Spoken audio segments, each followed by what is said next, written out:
Kumakain ka po ba ng ampalaya mga idol? Kung hindi pa, tapusin mo ang video na to at baka ikaw ay kumain na ng ampalaya. Magandang buhay, ako po si Ate Nix na handang maghatid ng impormasyon para po sa ating kalusugan. Ano po ba ang benepisyo ng ampalaya para po sa ating katawan, para po sa ating health?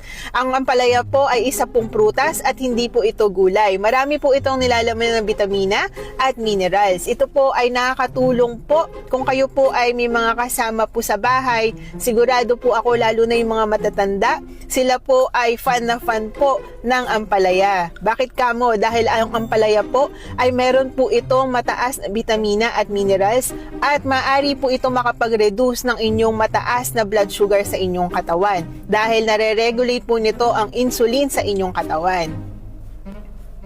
Mapait-pait po ang ampalaya. Kaya po napakaganda po nito para po sa mga may diabetes. Kapag po kasi ikaw ay kumakain ng mapapait, mas less po yung cravings mo sa matatamis at mas lalo po parang feeling mo ay full po yung inyong appetite at parang hindi ka po nagugutom dahil nga po naunahan na po nung pakla noong ampalaya. Mataas din po ito sa vitamin C which is maganda po sa ating immune system. Alam niyo po bang nakakapayat din po ang ampalaya dahil ito po ay mare-reduce ang inyong weight. Dahil kapag po kayo ay kumain ng ampalaya, mas nakakapag-lose po ito ng appetite at mas nagkakaroon po kayo ng mataas na fiber kaya mas nailalabas nyo po ang dapat nyong ilabas.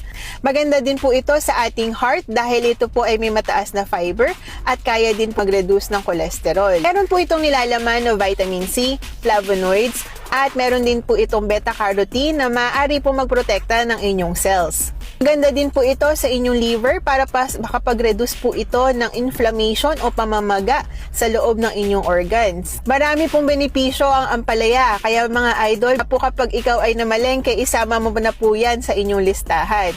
Kung may kakilala ka po na hindi kumakain ng ampalaya, ay i-share mo to sa kanya at i-share mo po itong video na to para makatulong. Ay prutas na talaga nga namang napakapait at minsan naman po talaga ay kailangan po natin ng konting pait. Mataas po ito sa vitamin C, vitamin A, magnesium, calcium, iron at saka zinc. Meron po itong charantin at kumbaga ay parang natural po ito na insulin para po sa atin.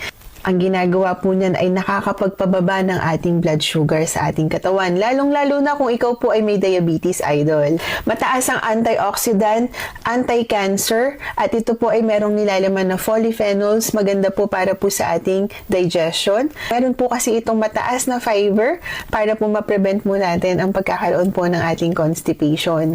Kaya din po nitong pababain ang ating mga bad cholesterol at kayang-kaya po tayong tulungan para pumayat at para ma-manage natin ang ating pong obesity o ang ating pagsobra po tayo sa ating weight o pagka po tayo ay overweight.